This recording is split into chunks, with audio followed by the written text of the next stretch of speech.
into your grace. Artists lay their hearts for us to see. In the Culture Corner where we're all free. Culture Corner, tell your tale today. Voices rising like the dawn's first ray. Culture Corner, pave the path that's bright, bringing dreams alive by the mic's light. The fact that people say, why is she posting up a GoFundMe to bury her child? Let me make that statement very clear for the audience. Insurance does not cover. Insurance does not cover suicide. Any type of suicide. Insurance will not cover it at all. So, I got help from a lot of people. My brain is fogged. Y'all know I'm not good with names, but the churches know who donated. They know who helped. And the community that I was in Country Place, they actually helped. We were getting meals every day. When I say every day the kids would have something, it was a meal train that was coming through. I don't know who did it. I don't know if Waukegan did it, but I know Gurnee District did it. That's what I know, because I was in, you know how the zip codes are off. You're one step close to this district and you're one step off to this one. I was considered Gurnee Waukegan. But my neighborhood was so loving, because they would come and the kids we used to play with her. But I can say for sure, community-wise, I got that. As far as family-wise, I found the fake ones out. I found the ones that cried with me, but yet talked bad about me behind my back. I had the ones that would sit there and say that DCFS needed to take all my kids because I wasn't taking care of my kids. But yet nobody ever knocked on my door to see if I needed anything. Nobody ever knocked on my door to say, hey, I'm going to come and take the kids out. Do you guys need a break? Do you need a break? You know, anything, none of that. Because yet again, I've always seemed like the strong one. Yeah. I got everything. And the community-wise is the two main churches. I've went to their church already. And like we say, we don't have to go to church to always, feel like we part of God or anything like that. I feel ashamed. I feel ashamed. Like, if I step in and I tell my story, I don't want nothing. The day I met you and I gave you, God, the biggest hug, it felt so good to hug somebody that understood my pain. That hug meant so much. Now, don't get me wrong, you're the last hug I had, because I can't find nobody as sincere. I can't find nobody sincere that has a strong touch like that. Not saying that I want to be touched or anything. Right. It's just one of those, like, yeah. Sometimes you need that. Yes. Like, I know that's one thing that I always said, like, I just want a hug. Like, my son was the most, like, he was so affectionate, huggable, chunky, kissable, like he was mine, and I can hug and kiss him whenever I want to. And like, as people get older and things like that, they don't hug and kiss like that no more. Like, they get like, go. And some of my family members aren't that affectionate. Right. And like, but, if I want to hug, I say I want to hug, but I get it. And so, like you said, when I met you, I was just like, your hug felt real. It felt sincere. Like you understood. I think out of everyone, you were one of the first ones who kind of reached out, or it was kind of like a mutual kind of reach. I can't remember. I know exactly. Look, I got chills from it. I know what I reached out and I told you. I told you that I am very sorry. And I know those are words that you're going to constantly hear and it's going to get on your nerves. But I also told you that you need to take it one day and a minute at a time, because the grief is going to come, it's going to flow, and it's going to keep going. Yeah. And don't let nobody tell you how and when you should grieve, because they're not dealing with what we're dealing with.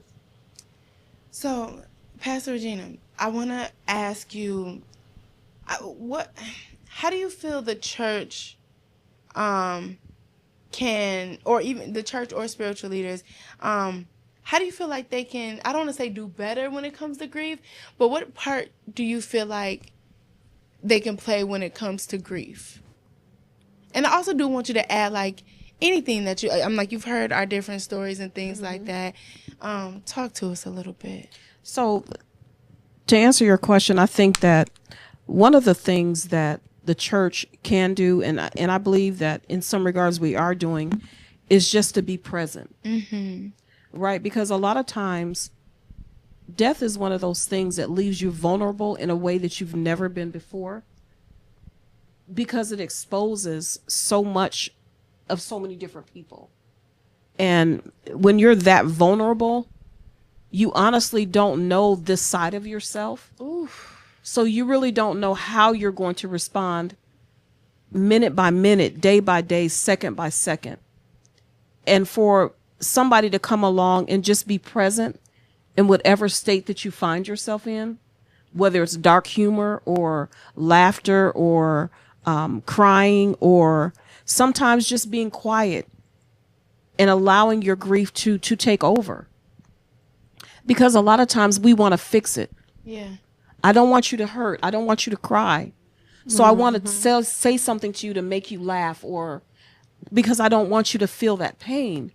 But one of the best gifts that we can give somebody that's grieving is to just be present, and let grief lead us. Yeah. Because a lot of times we try and lead grief.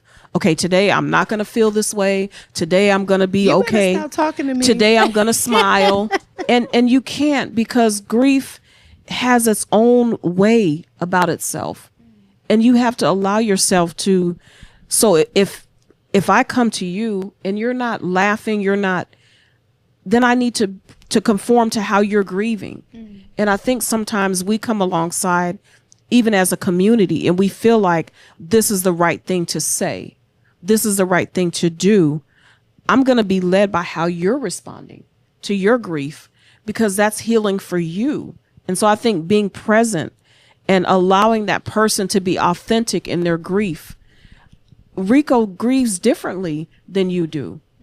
So who's to say, oh, she's not crying, so she must not be. No, you don't understand the layers of grief. Sometimes for Rico, grieving for his son may be locked up in a room playing the game all day, because that's how he feels closest to his son.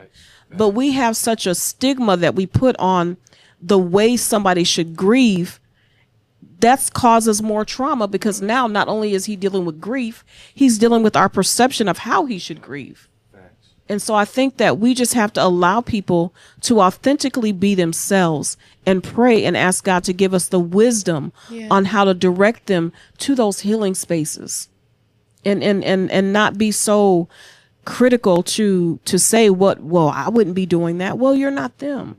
That's good. And so sometimes, and I'll say to you, God loves you. He loves you. He's not judging you based on what happened to your daughter. He's not. And so anybody that makes you feel like that God is judging you or that you were not a good mother, that's not God. Because God is not judging you. He's not holding you accountable. He's not making you suffer or feel bad.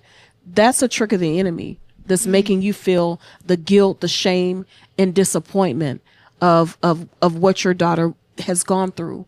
And the truth be told, the community may have failed her, because there were other people. Sometimes you may not have seen the signs, but maybe somebody else seen the signs. Yeah. And could have come and told you, hey, this is going on with your daughter. So now we can use that, the pain that we feel for her leaving here, and we can say, hey, I'm going to go get other kids so that no other mother will have to experience what I went through.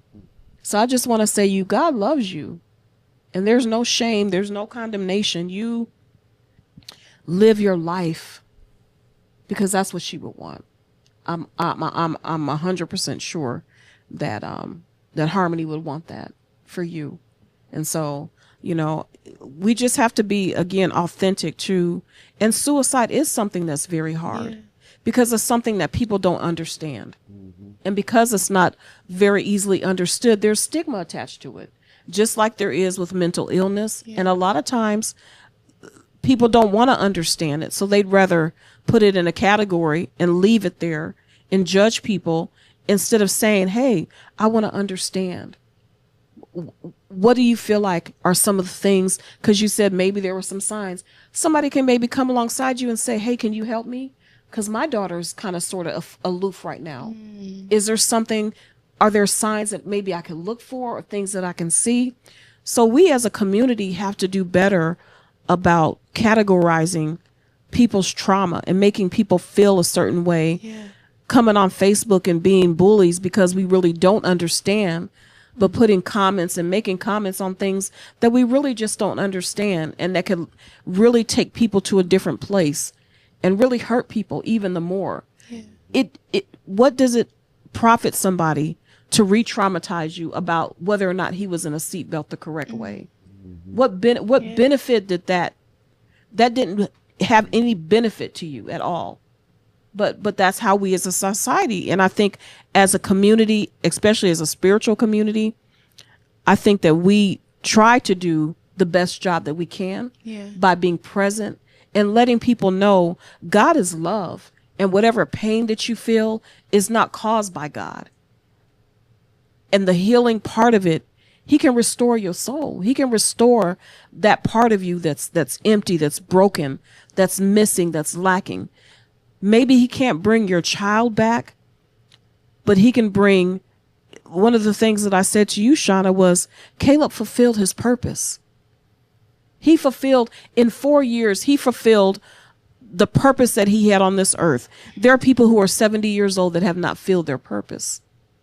And so sometimes you have to look at it and say, God, I don't understand, but help me still walk this thing out. And that's, I know, I'm sorry. no, for go me, ahead. I didn't really worry about the comments and what people were saying. I was more so worried about, not worried, I was more so accepting of the prayers and, you know, the everyday text, I'm praying for you, or just in general, because I never lost my faith, but I knew it was being tested. And I was raised in the church, so that might be why I never lost faith. But I was angry. I was angry. I didn't pray for 11 months. I didn't thank God. I didn't nothing. I was angry, and I remember asking, I think my mom. I said, was my prayers not good enough? Because I prayed every day for God to cover and protect my babies. Did he not hear me? Was my prayers not good enough? And I was angry for 11 months. I didn't want to think of if he really failed me. That was in the back of my head. So I was grateful for the prayers because I couldn't pray. That's true.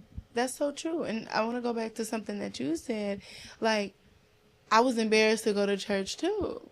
But my embarrassment came from like, and out, like, the pastor will call people up to the front who need prayer and things like that.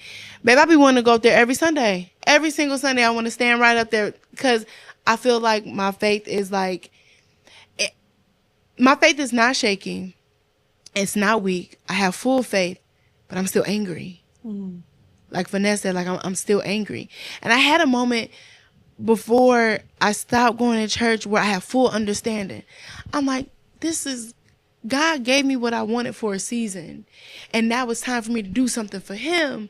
So, okay, God, I got you. Like I you had to take my baby back home with you because now you want me to do something for you. Okay, cool. I was good for about a month. After I thought about it again, I'm saying, yo, God, you took my son and I'm mad at you again. And the pastor, even I'll say this Sunday, the sermon was on restoration, I believe. Yes. And I'm like, God can't. In my head, I was angry again, sitting at church in the pew. I couldn't stand up. I couldn't clap. I couldn't do nothing. I was angry. Because I'm like, God, how can you restore what you took from me? And people say, oh, he'll give you back more. He can't give me back more. In my head, I'm like, you can't give me back more. I'm angry. And then I think of the story about Job and everything that he lost and then everything that God blessed him with. But I'm like, you can't give me my Caleb back. So the whole thing about restoration made me angry again. So I'm sitting in church, the whole service, mad. Like, just mad. And I believe that, we might have those moments for a while on and off. I don't know, Pastor ReGina. It's real. So when it's a crisis of faith. You may not feel like you lost faith, but it really is a crisis of faith.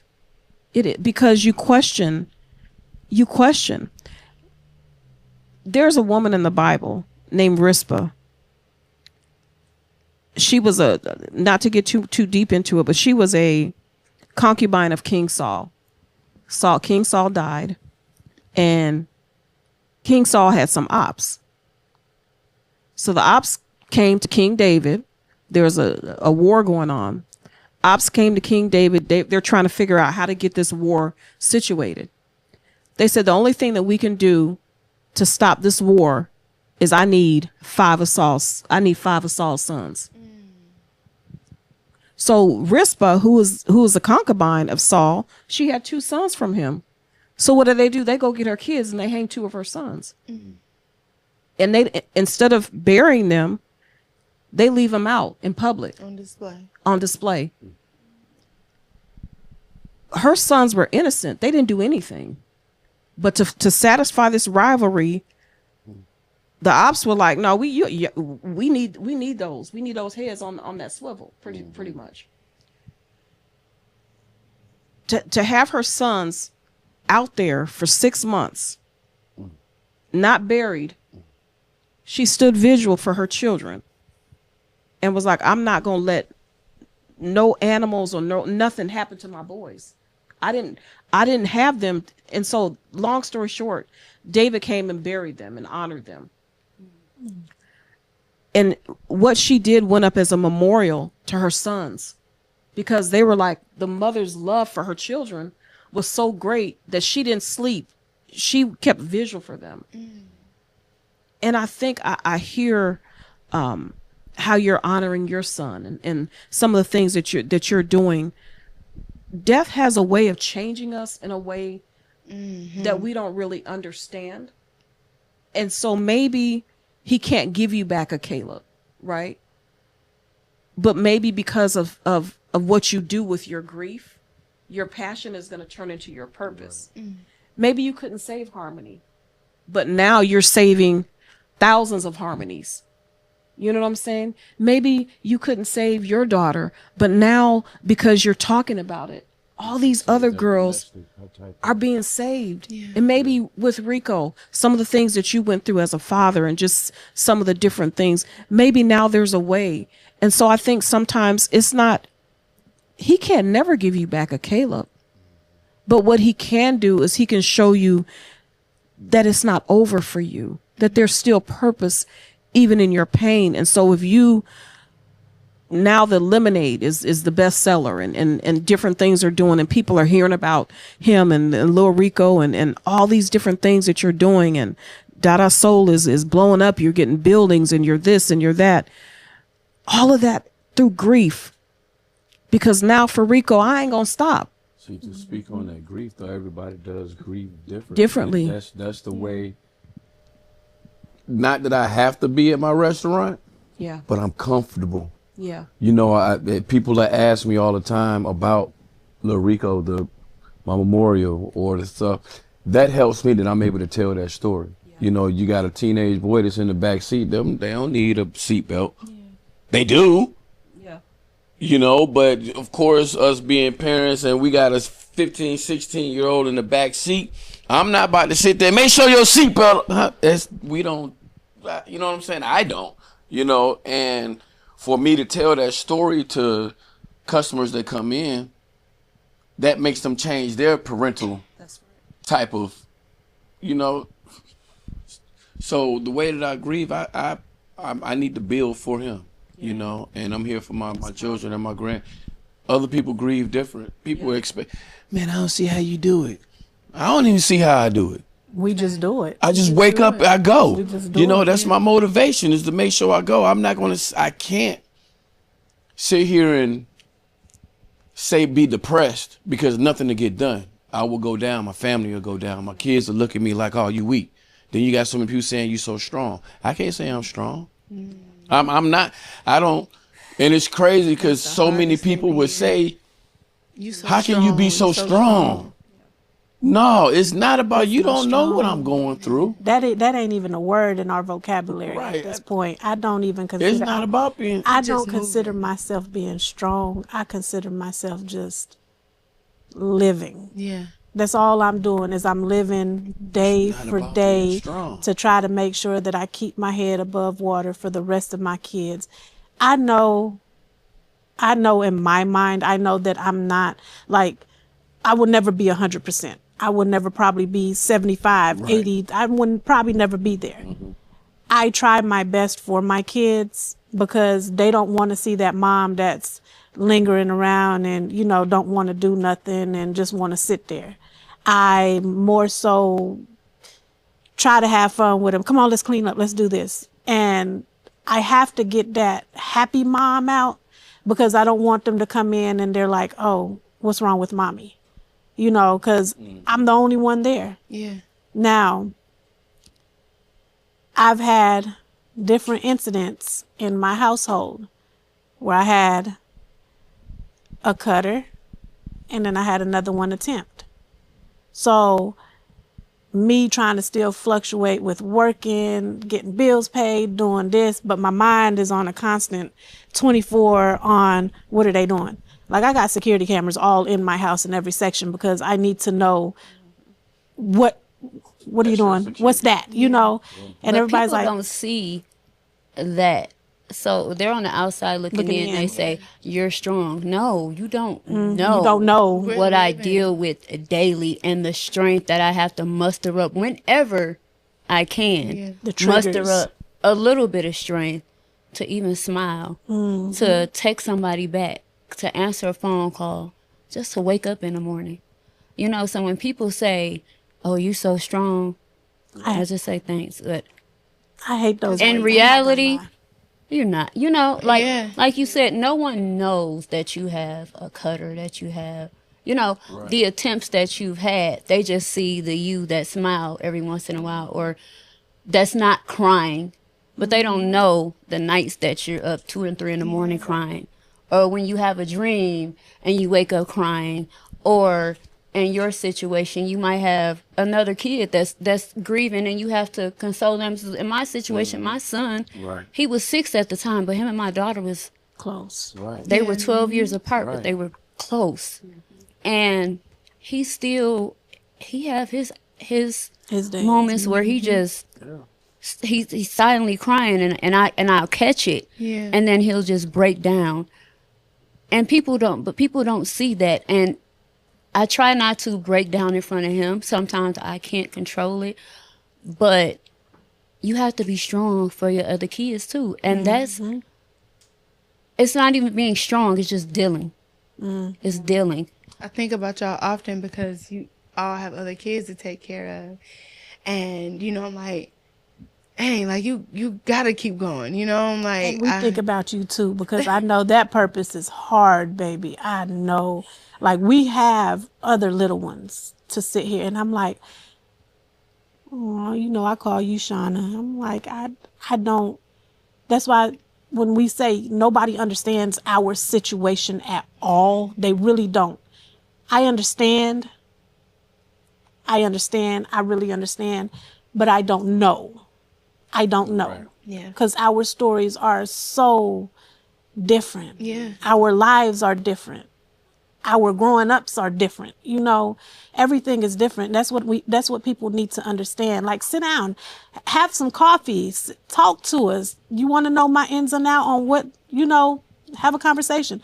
Do not reflect on what other people told you about us, Don't because assume. half that story is lies. Yeah. Or you can get the full truth from me. Like, and that's one thing that I feel like, ask me. If you have any questions, ask me. Like I said, that whole year was really tough for me, that no one really understood. So I was grieving a lot of different things and healing at the same time, to go through something like that where I have to grieve again and heal. And as we get ready to wrap up, like, I wanna ask you guys, like, what are some things that you got into that kind of help you heal? I know for myself, I've recently got into speaking, telling my story, and also exercising. I was able to have a platform. My sister, one of my closest friends, her name is Ashia. She had a women's empowerment event, and it was absolutely amazing. And that was my first speaking engagement ever. Like, but I had my own company called Project Plus, where I would talk to women and things like that, but it wasn't like a speaking engagement. So that opened up a brand new door for me, and being able to talk to other people who came and, you know, spoke to me and different things like that. But also swimming. Like, swimming has become really freeing for me. So what's something that helps you? My grandkids, Okay. knowing that I can talk to them and going to work, going to Dada's. Yeah. I mean, that frees my mind, because it low key makes me be happy, because I have to give that customer service. You always have the biggest smile. You know, you got, I mean, and people, you know how they phony kick it. I can phony smile when I got all of Don't be this giving me stuff no phony going smile. inside. No, I'm talking about just when those times that I am going through something, it helps me with that phony smile. Like, smile. Yeah. You know, what you You always faking it have for? a smile on your You know, face when your customers so come in. That's what really helped. I spend a lot of time at my restaurant. Yeah. So that's the way that I grieve. Maya, what about you? What's something that's helped you? So there's this this group called Soul Survivors of Chicago. She actually heard of my story when it came out in the news. So when it came out in the newspaper, I'm sorry. So when it came out in the newspaper, she reached out. She also does something for suicide awareness for children and, you know, young ones that's passed away. She has actually a photo shoot that we're doing next month in remembrance of our kids that we lost due to suicide. So it's basically like I'm joining you to talk about my story. That stuff, it opens me up a little bit. You know, I'm not feeling like I gotta shut down and just be quiet, because I can tell a random stranger my story, and then next they're probably just looking at me like, you didn't see the signs. That's the first thing everybody thinks, you know?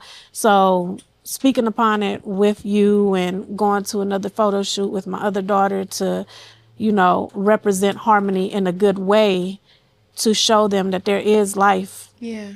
Even when it's draining. That's pretty much what I'm doing right now. And loving all my babies. I love it.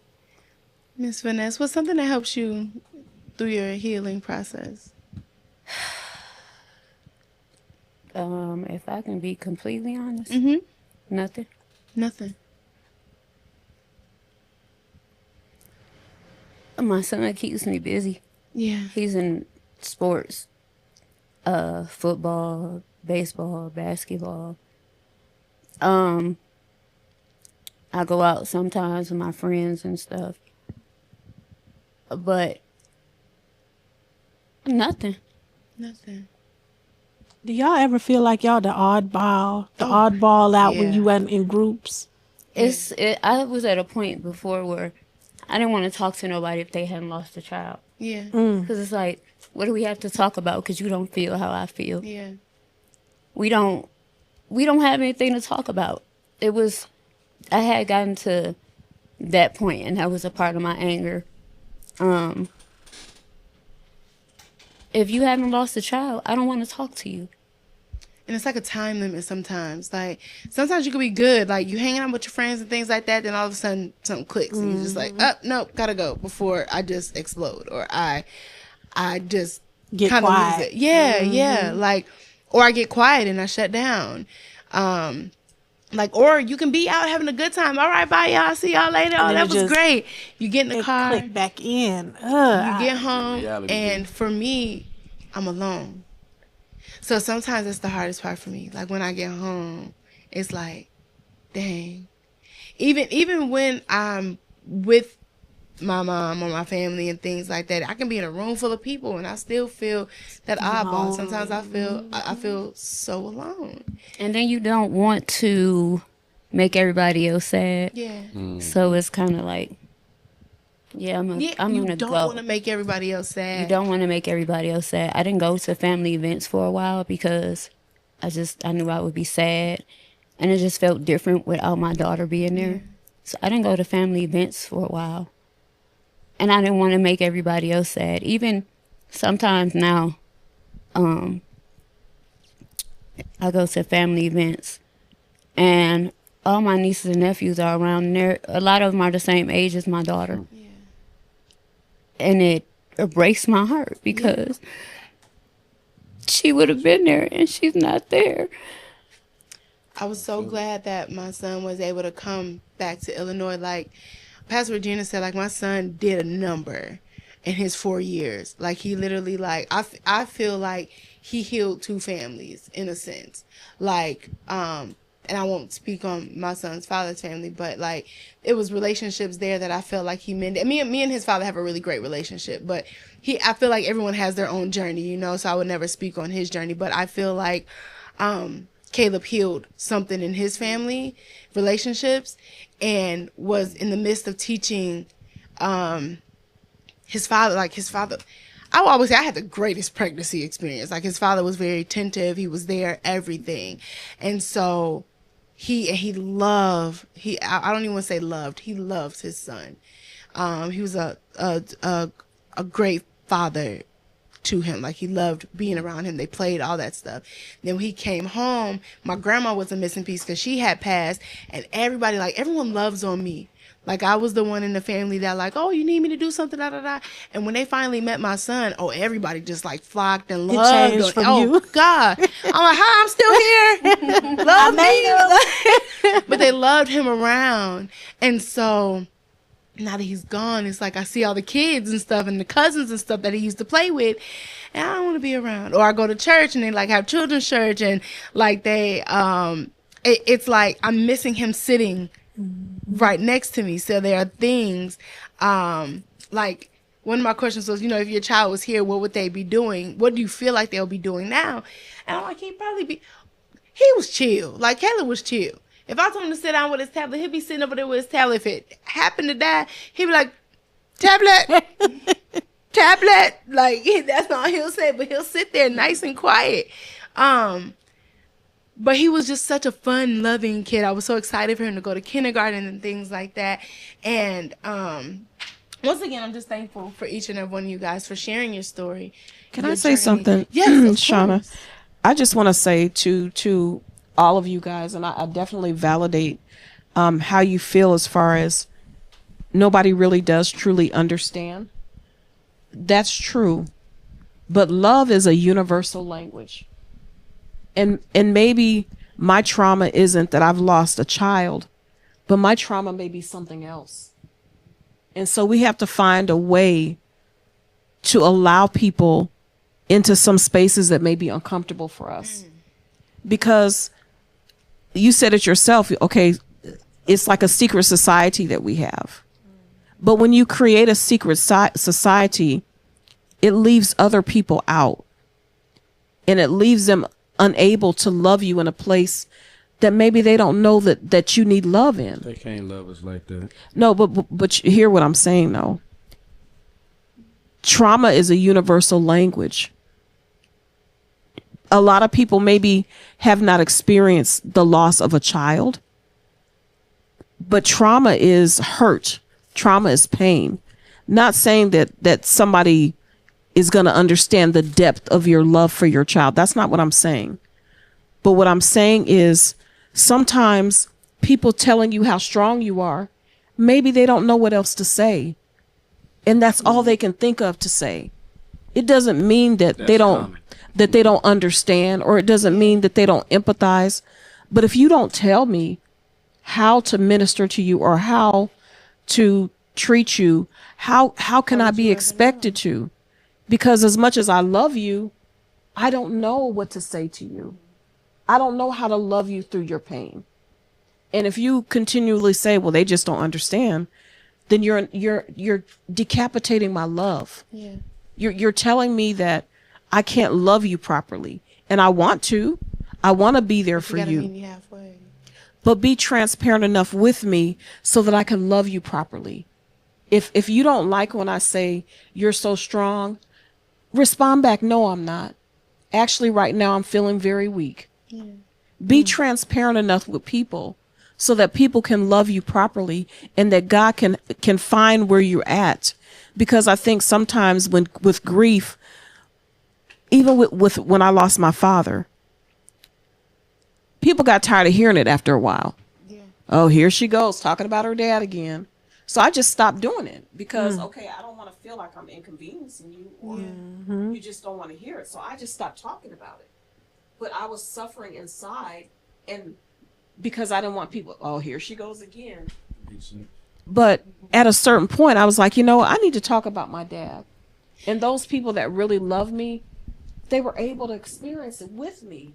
So all I'm asking you guys to just transparently help people love you properly through your process. That part I understand. Yeah. But like my thought process is on trusting. I have a hard time trusting people because of the fake phony stuff during the whole funeral and that moment. I'm so scared to even tell them, look, I'm having a bad day. Not today. I'm scared to open up myself to anybody because I don't know if you're going to take what I'm telling you and you're going to run off and change my story to the next I was person. going to say, sometimes I feel like it's us.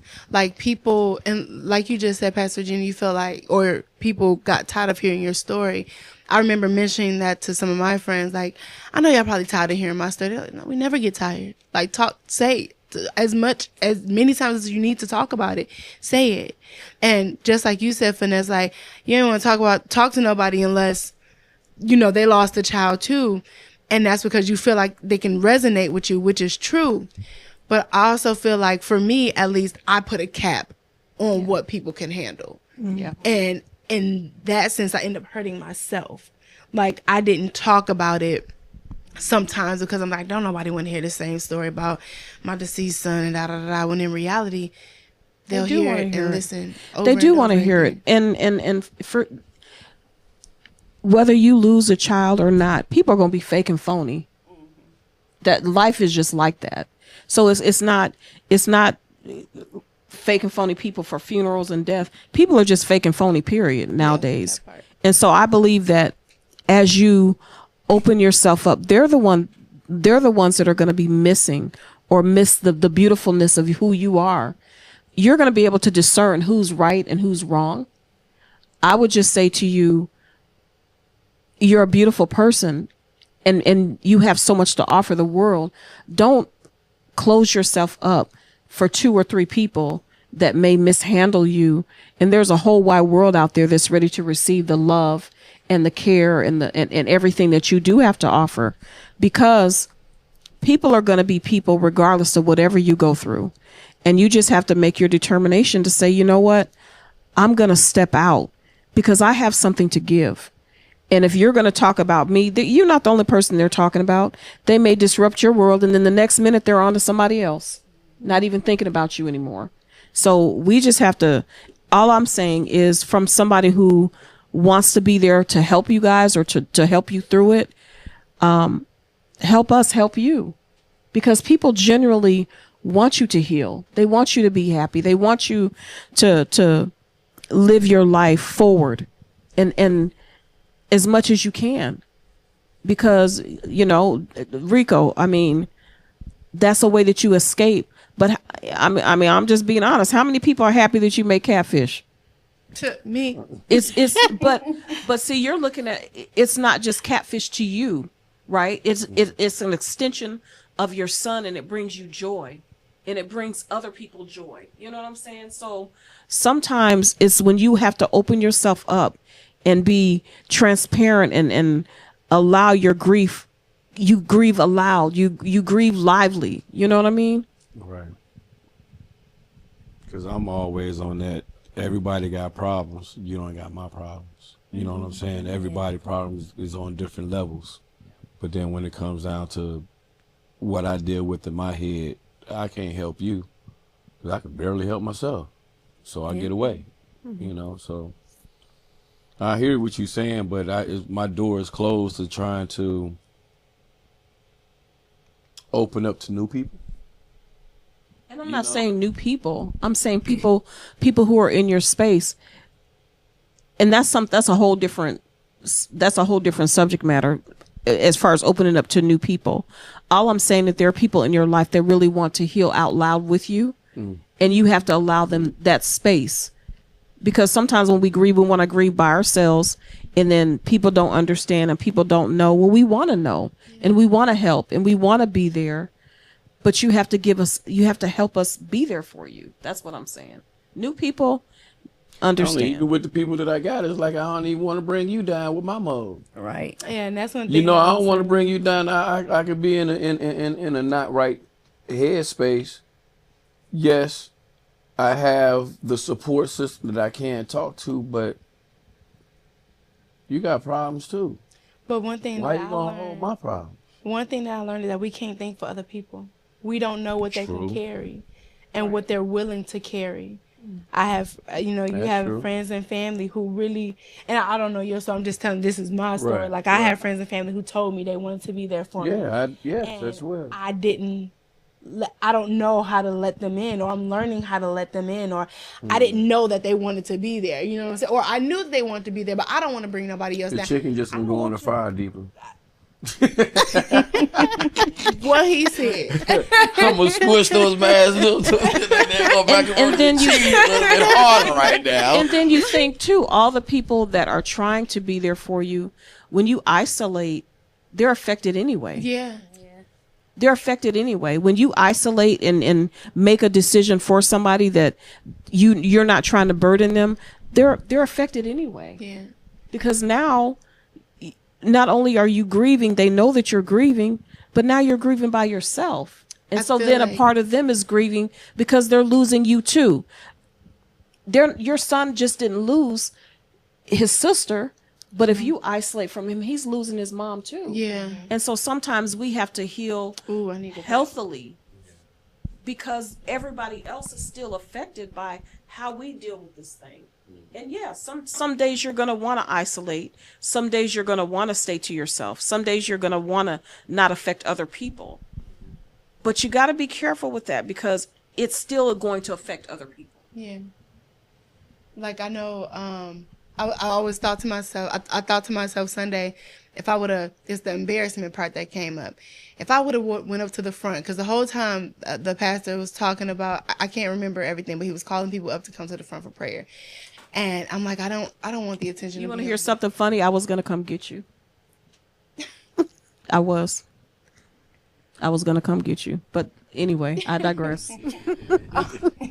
But at that moment, like I was mad at God, but also I'm like, girl, you go up there every Sunday. Like they know who you are. Da, da, da, da. Like just let somebody else have a moment. But I just be like, oh, I get led to do things. And I mentioned church because it has been such a presence over my life. And especially the church is the house, but it's the people. You know, you have the and some people have bad experiences with people. Some people have good experiences with people. I'm blessed that I've had some good experience, and I just started going to Christian Faith Fellowship after my son passed. Like I went there before, visited things like that, but I went after my son passed because I was looking for a church locally because I was going to church in Chicago, and I kind of fell in love. They have different ministries, youth, middle adult age, all kind of things that you can become a part of, and it really does feel like home when I walk in there and people just hug on you, they love you and things like that. I just have one more question before we wrap up. What's something that your child would do today that would probably make you laugh and smile? Like, what is something that would give you that something that you can remember that would make them laugh? I know for me, that day when I tell you that tablet got on my nerves, I just want to fling it across the. If that tablet went to sleep, I'm like, oh man, it went night night. Fix it. Help! He always say, help, help, help. So I would have to plug it up like, oh, nope, you gotta leave it alone for a little bit. Phone, God, I just had to, stop what I'm doing and give him my phone. So that'd be something for me that would make me laugh. What about you? Playing the game. Okay. Talking trash. Talking big trash, playing the game. I mean, that's when he was in California, we did that all the time. That was our way of. That's the moments y'all shared. Yeah, that's the way that we shared. So that most definitely, he'll be in the present in the house though, talking trash, and then I got my courier coming around talking more trash. So I know that the family will most definitely be I want to say a little stronger. Yeah. If he was around. So that I know that. Yeah, we'll be sitting there talking trash to each other, playing the game, most definitely. What about you, Maya? What's something that would bring you some laughter that you think she would be doing? Right about now, it's hot. That girl will be with a stroller, pushing her sister, just flying, gone. Lord of mercy. And then I had somebody call me one day, your daughter's pushing around the baby in the stroller. She's just flying. I'm like, Harmony, why are you? She was like, well, the baby was laughing. I thought it was okay. So that's what she'll be doing. What about you, Finesse? Brianna would be walking around calling me girl every 5 minutes. Girl. She got to the age where she'd be like, girl, and I would be like, I'm not one of your friends. Don't call me girl. So when she turned 18, she's like, the first day she said, girl. And I said, why are you? I'm still not your girl. She said, well, I'm almost grown, so I could call you. No. So I could just hear her, and she teased me outside. She'd be like, girl. Either that or her sending me a Cash App request, and I'd be like, girl, I don't have nothing else for you as I'm sending her the money that she's requesting. Oh my gosh, you guys. Once again, I just want to thank you guys for sharing these moments because it means a lot to me. I didn't understand this side of grief. I'm like, I lost my father, I lost my grandma. Can I ask a question? Yeah. Especially for us that lost theirs to someone else. Do you forgive that person? Ooh. So I don't. But go ahead. That was easy for me. And I feel like I forgave rather quickly because of what the story was, right?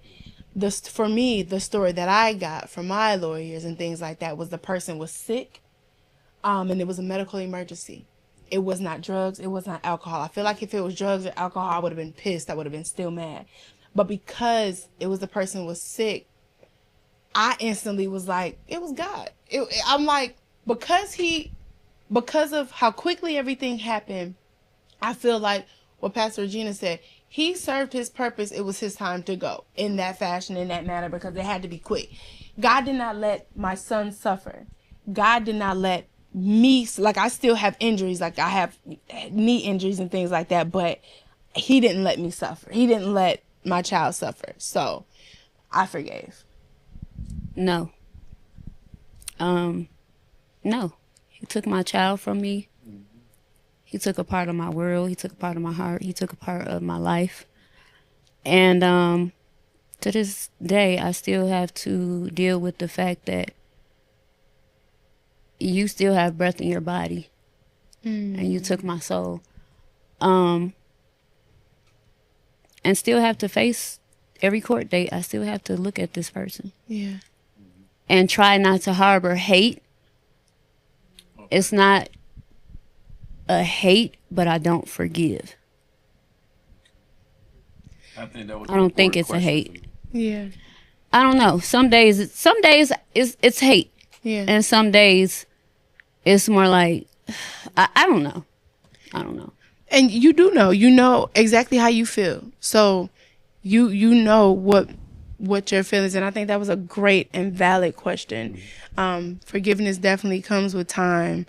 If it comes, like, you know, both your stories are a lot different than both of our stories.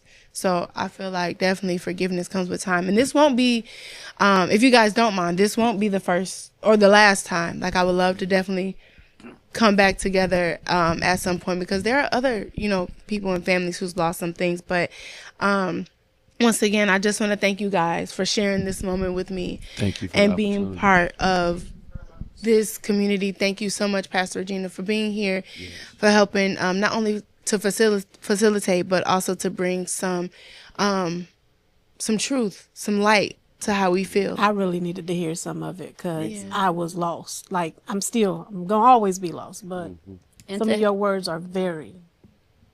and to help us understand from others' point of view, you know, when we have those days where nobody understands me, and, you know, because some days it's like we can't even articulate our thoughts, let alone Yeah. try to help somebody understand us. Right. But I never really thought that there are people that want to understand me, Yeah. you know, so thank you for that.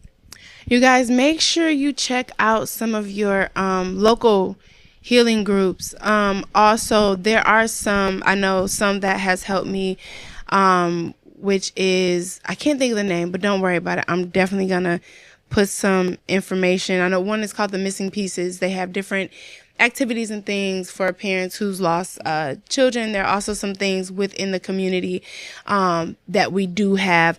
With that being said, a few of my final thought is we carry grief, but we also carry laughter, love, and light.